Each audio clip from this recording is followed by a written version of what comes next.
Good health to all from Rexall.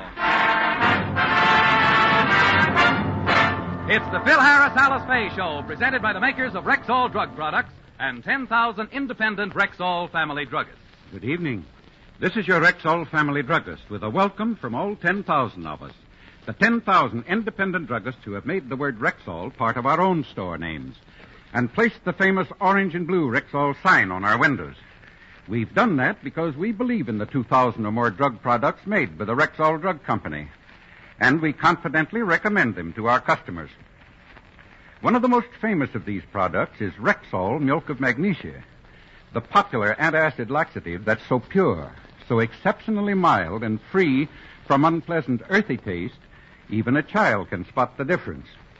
Quality like that is what we family druggists are talking about when we tell you you can depend on any drug product that bears the name Rexall. Good health to all from Rexall.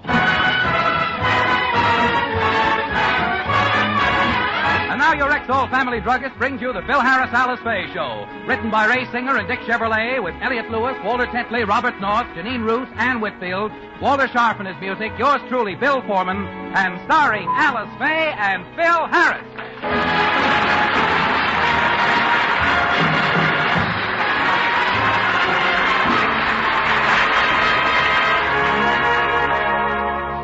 Last week, Mr. Scott's daughter, Marjorie, met Julius Abruzio, the grocery boy, and now she has a terrific crush on him. Alice thinks Marjorie has made an excellent choice. And as we look in, Phil is expressing his opinion. What does she see in that A&P gypsy? Got absolutely nothing. The poor girl must be out of her mind. Oh, Phil, you remembered after all these years. Remembered what? What Father said to Mother when she told him I was marrying you. Father said that about me? Father kept it clean. You should have heard what Uncle Earl said. Willie, why don't you marry Julius? You and that little baboon deserve each other. Now, listen, from now on, Philip, you'd better treat Julius with respect. He's in a very favorable position with Mr. Scott. Favorable position, favorable. So what? He can't hurt me. The Rexall people love me. Why, I've been with them for 2 years. You won't have to work at all next year, Daddy. That's right. Julius said that he's going to see to it that you come into a lot of money. What money? He said in September you'll start collecting your unemployment insurance. He said that, huh? Philip, this situation might become serious. Mr. Scott thinks Julius is a very intelligent lad, and he listens to all his suggestions. He does? Yes. He really does? Yes. Well, do you suppose that he could get Scott to fire me? Oh, Phil, don't be silly. Mr. Scott wouldn't listen to a child. But if he ever fired you because Julius told him to, I'd lose all respect for him. And I'd tell him so, too. I'd let him know just how I feel about it. Wait a minute, honey. There's the bell. I'll get it. Hello, Harris. Well, if it isn't Mr. Scott. And little me. Oh, I see you brought your dog, Scotty. Take it easy, Harris, and watch the way you talk to Mr. Abruzio, an official at a Rexall company. You're an official? Yeah. I'm vice president in charge of figuring out a way to get rid of Harrison Remley. From now on, you will address me as sir. Address you... Now, look here, Julius. Julius what? Julius, you little stinker. Mr. Scott, don't tell me now that he's a member of your company. Oh, no, of course not, Harris. The boy's just baiting you. Well, that's better. However, he has made some very sensible suggestions concerning the program. Well, if he has suggestions that will help the program, I'm more than ready to listen. After all, I'm a fair-minded man. What have you got in mind, son? Well, I thought... I don't like it. It won't work, and drop dead. Let me explain. I have an idea for using your picture in our new advertising campaign. What the... Oh, so you're going to use my picture, huh? Now that I like. I thought bet you would, you big ham bone. We're going to print a full-page picture of you with a caption under it advertising the Rexall products. Well, what does the caption say? If you look like this, we got something that can cure it. Mr. Scott, I ain't going to listen to this kid any longer, and I'm You not... listen till I'm finished. I got other suggestions for you. I think during the summer you ought to work in one of our drugstores for experience. Me? Me work in a drugstore? Yeah, you can have your choice.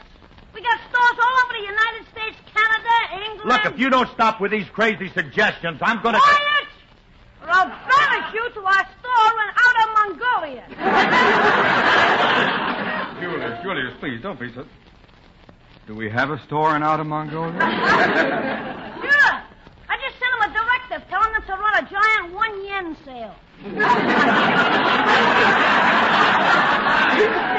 Look, if you're finished, Abbott and Costello, I'd like to ask you just one thing. I got no time now. I got to meet Marjorie at the market. In the meantime, Harris, get on the ball. Keep your nose to the grindstone and fight on for dear old Rexall. Fight on for the A-double-L. It rings the bell, it rings the bell, ding dong, it rings the bell, ding dong, ding dong.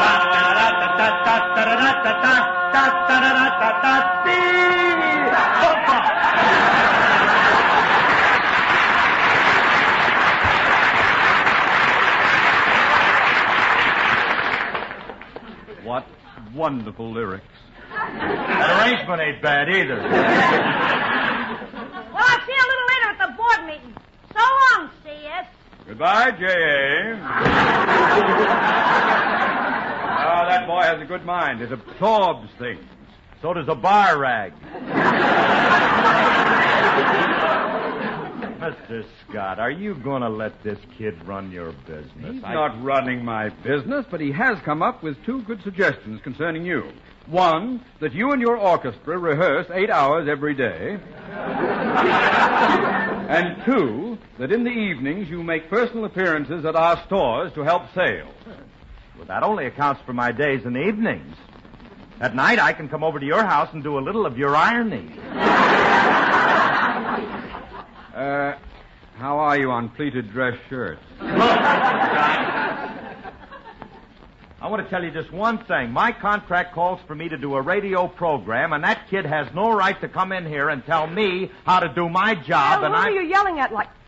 Oh, hello, Mr. Scott. How do you do, Mrs. Harris? What's going on, Phil? It's about my job. Mr. Scott came over. To fire you? Honey, Mr. Scott, you ought to be ashamed of yourself firing Phil. Mrs. Harris, Why are you trying to get rid of Phil? Give me one reason. Mr. Harris hasn't... What do you mean he has no talent? Give him a chance to answer. Oh, Phil, don't be a jellyfish. Let me tell you something, Mr. Scott. We don't like your attitude. We don't have to stand for it. We can work for someone else, and Phil quits. Who quits? Alice, Mr. Scott didn't fire me. Oh, he didn't?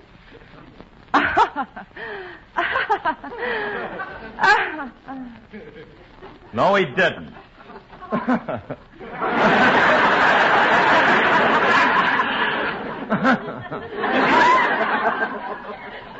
Look, Mr. Scott, if you want me to rehearse 8 hours a day, okay. But really, I don't need it. Now, look, I'll take this song right here and do it for you without any rehearsal at all, and I'll bet you $10 you'll love it. Make it 20 and you've got a bet.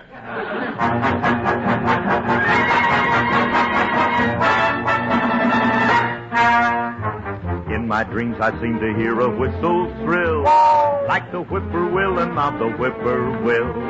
In my ears I hear it ringing, and the past to me it is bringing.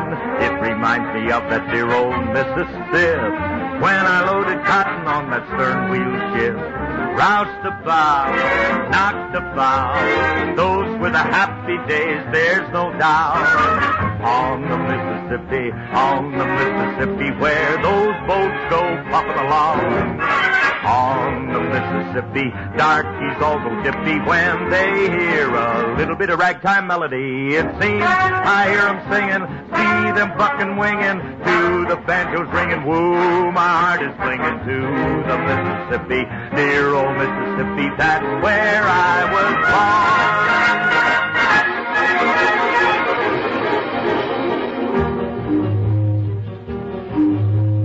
I just have to close my eyes to see that side.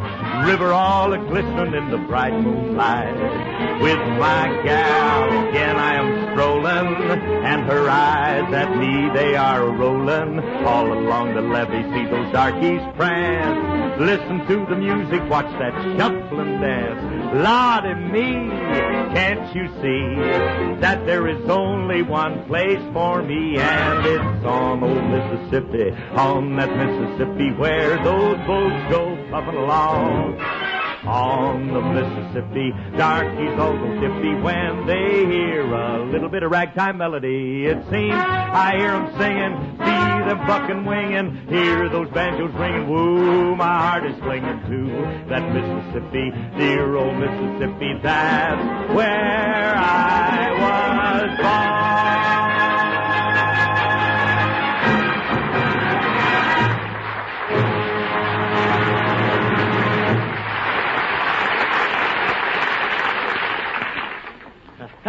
Well, Mr. Scott, how'd you like that? As I was saying, I want you to rehearse 8 hours a day every day. And furthermore, I'd suggest... Hi, Curly. Hello, Alice. Oh, hi, Frank. Well, if it isn't the Rexall family druggist. Good evening.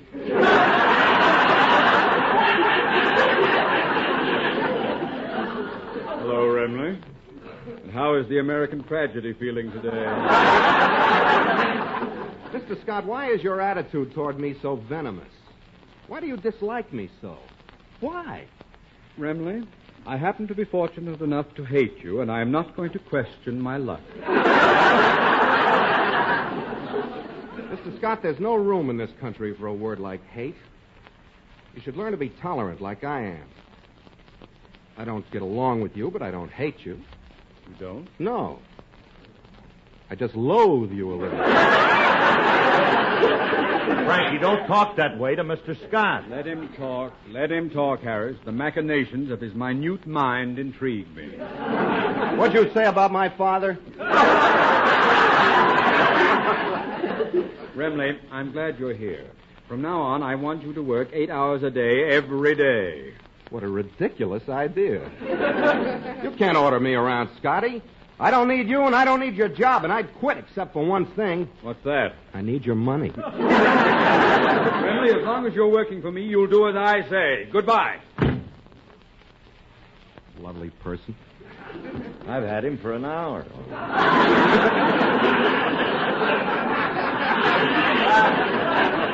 He has all the charm of a wet sock. Well, that's all we can use here.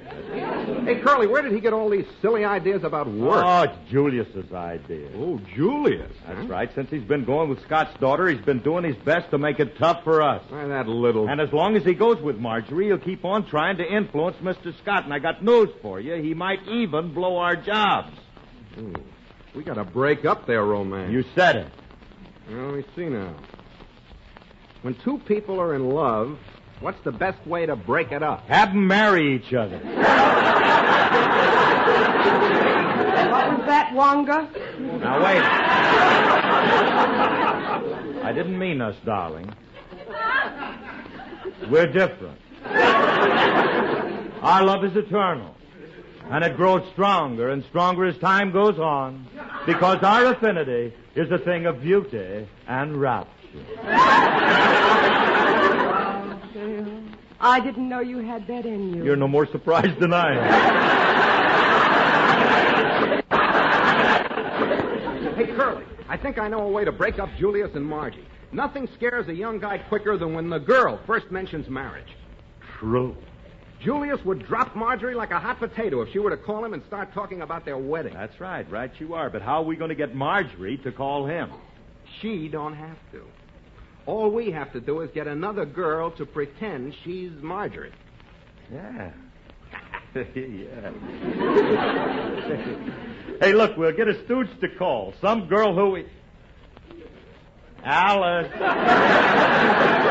I want you to do me a favor. What do you got in mind, Mac?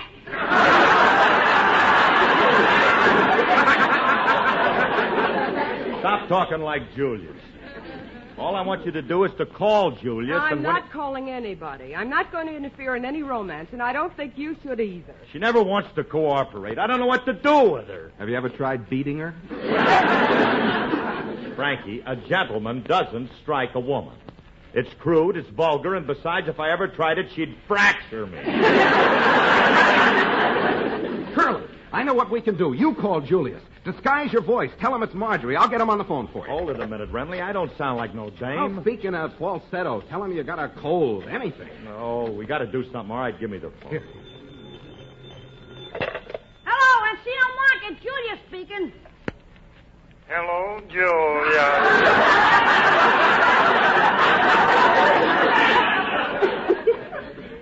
Guess who this is? I don't know, lady, but if you're in that much pain, you better call a drugstore. Don't be a wise guy, darling. Julius, this is Marjorie.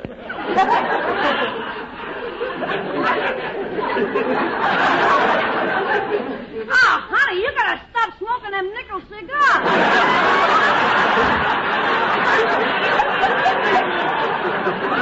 You sound like a man. Oh, Julius, you're a cod. So funny. I talk like this, dear, because I have a bad cold. Oh, that's too bad. How'd you catch it? Rehearsing the wedding march in a drafted shirt. What are you rehearsing the wedding march for? Because I want to be letter perfect, dear, when you and I get married. Well, I don't blame you. Married? How'd that word slip in? It didn't slip, lover. I pushed it. Pick it up and carry it out. Oh, you don't love me. Boo-hoo. Julius, dear, you have just got to marry me. I just bought a completely new torso. You got a new what? Hold the wire a minute, sweetheart. Hey, Remley, how do you pronounce that word? Trousseau. Correction, darling. I just bought a completely new trousseau. I'll meet you at the church tomorrow. Goodbye, Julia. But Marjorie! Hello, Marjorie! Marjorie! Oh, why do I have to be so irresistible? I don't want to get married. I just have to be blunt and tell her when I see her. I'll put my foot down and I'll... Hello, Julius. Take your new torso and get out of here! Julius, what are you talking about? Just now on the phone you said you wanted to get married, and I turned around and here you, I wasn't talking to you on the phone. One of us must be nuts, and it can't be me, because I just came from my psychiatrist. I just came in. I couldn't have been talking to you. That's right, but if it wasn't you, what girl did call? Who would be stupid enough to pronounce trousseau as torso? Bill Harris. That's the thing. I get it. He was trying to scare me off by making me think you want to rush me into marriage. Your father ought to fire him. Daddy, you do worse than that. Once when he was angry, he said that if anybody tried to promote my marriage, he'd shoot them. What a charming thought. Shoot him, huh? Monty, I got an idea. Call your father and tell him to meet us at Mr. Harris's house in about an hour. What have you got in mind? Mr. Harris is trying to scare us out of marriage. But if we can convince your father that Harris talked us into it, he'll get into a lot of trouble. Oh, boy, what a way to get even with old Red Eyes.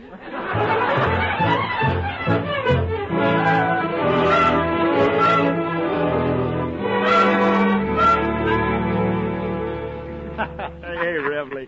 Hey, you should have heard the way Julius went for that marriage gimmick. All I had to do was mention the word marriage, and he got scared stiff. Sure. My schemes always work. Someday your schemes are going to get you fellas into a lot of trouble. That's what happened to my uncle on St. Patrick's Day. Which uncle, Earl? No, Clancy, and thanks for the lead-in. Oh, you.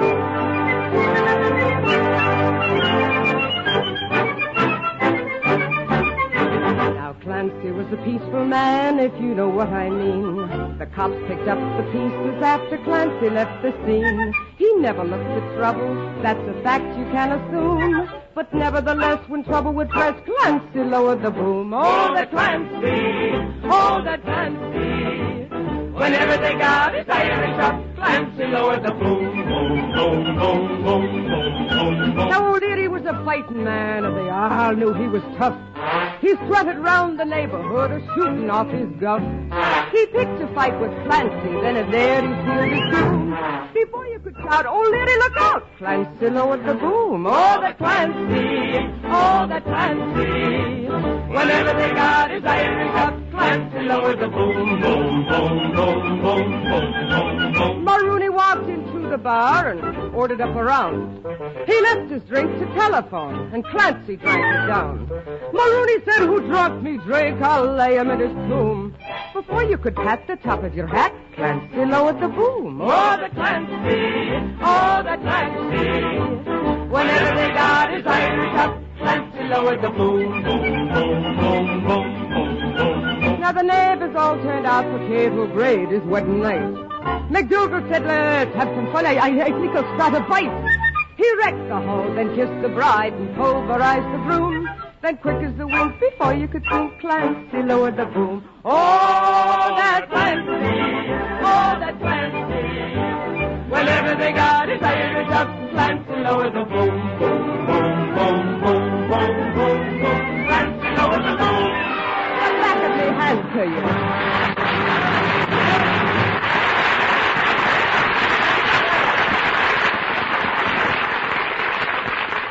Hey, that was swell, honey. Hey, Curly, look who's coming up the walk. Julius and Marjorie. Together? Uh-oh. Oh, gee. Now, she must have told him she didn't call him. So what? Huh? They're playing right into our hands. With a few pointed remarks, we can scare them so bad they'll both be off marriage for life. Well, I'm not going to stand here and watch this. I'm going inside. But, Alice, it's a harmless scheme to save our jobs. Frankie, I think it's a dirty plot, and I won't be a party to it. Goodbye. Hey, Curly, when the kids come in, we'll really lay the wedding angle on them and watch Julius run. Okay, but remember now, we got to be subtle about this. Oh, yeah. Curly, you wait here. I'll let him in. Hi, Mr. Emily. Well, if it isn't Julius Abruzio and Mrs. Abruzio. We ain't married. Not yet. Take Julius' arm, Marjorie, and follow me into the living room.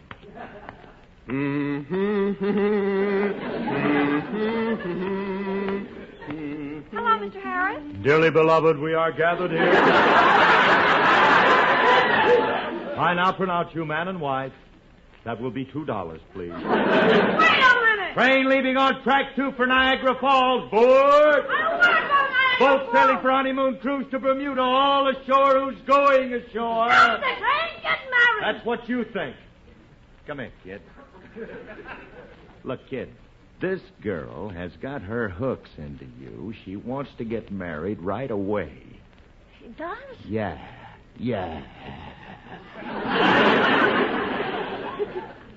Scares you, doesn't it? No. I like the idea. I knew it would scare you. And what do you mean you like it? Let's elope tonight, Margie. Okay. Wait a minute, you can't get married. Why not? Well, well, excuse me a minute while I talk to my dirty plot man. Friendly, I thought you said that they'd play right into our hands. All right, take it easy. I got a head full of dirty plots. Marjorie, why do you and Julius want to get married? Because we love each other. Of all the stupid reasons. Julius, if you want to get married, okay, but why marry a woman? You got a better substitute? Julius, What I'm trying to say is marriage changes a woman. Once she hooks you, she becomes unbearable. She becomes a shrew and a miserable tyrant, didn't Alice Curley? Frankie, Alice is... Oh, I see what you mean. Alice is a beast, Julius, and I'll prove it to you. Alice, would you come in here, darling? Coming, Phil. Watch the way she bosses me, the way she tells me what to do. What did you want, honey? Can I go out and play poker with the boys tonight? Oh, why, of course you can, darling. You see, she's always nagging. I hate to play poker, but she makes me.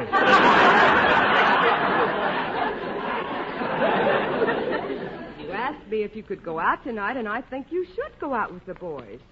And stay out till 2 o'clock. It's all right with me.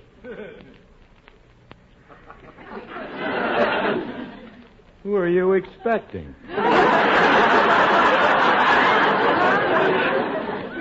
Well, Mother's coming over. See, she and her mother are double dating. That's what marriage is like, Julius. Miss Faye is married to Mr. Harris, but she's running around with another man. Can you blame her?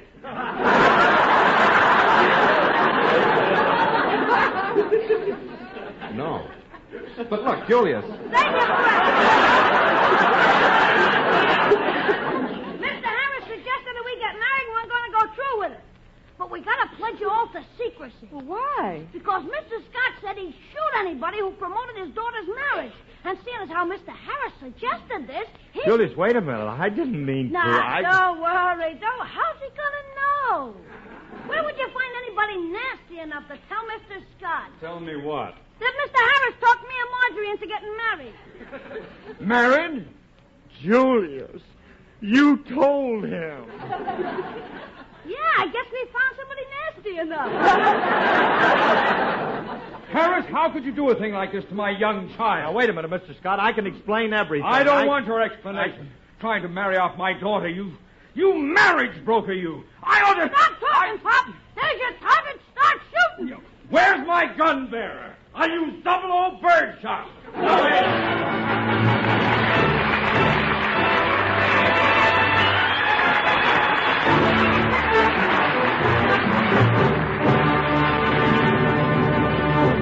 Alice and Phil will be back in just a moment. Meanwhile, here's your Rexall family druggist. I never cease to wonder at the many ways scientists have learned to improve on nature. And it seems to me that Plenamons, Rexall's popular multivitamin capsules, make a pretty good example. Oh, why? How do you mean? Well, ma'am, long and careful study of the Plenamons formula has enabled Rexall scientists to make the vitamins it contains more stable than they are in their natural state. For example, the vitamin C in Plenamons is more stable, that is, less liable to lose its full natural potency, than the same amount in orange juice would be shortly after the juice is squeezed from the fresh orange. Well, how on earth do they do it? Well, for one thing, the vitamin C contained in Plenamons is protected in the capsule by a special fruit acid which helps keep it at full potency. What's more, Plenamons are carefully fortified, so that when you take them, you should be getting, at the very least, the amount stated on the label. And are Plenamons easy to take? Just this easy. The daily dosage is individually sealed in airtight metal foil. You merely break it off day by day, and the remaining capsules stay completely protected. Say, I'm beginning to think old Mother Nature could take a lesson from Rexall scientists. Well, ma'am, 10,000 family druggists have learned this. You can depend on any drug product that bears the name Rexall. Good health to all from Rexall. We're a little late, so thanks, and good night, everybody. Good night. This program was produced and directed by Paul Phillips. Included in today's cast were Gail Gordon and Louise Erickson. The part of Frankie Remley was played by Elliot Lewis, and Julius was played by Walter Tetley. Alice Faye appeared through the courtesy of 20th Century Fox. Whenever you have a headache, remember this about Rexall aspirin. When swallowed with water, the 5 full grains of pure aspirin contained in every Rexall aspirin tablet are ready to go to work for you even before they reach your stomach. So whenever you have a headache, remember that about Rexall aspirin. Ask for it wherever you see the orange and blue Rexall sign on the window. And remember always, you can depend on any drug product that bears the name Rexall.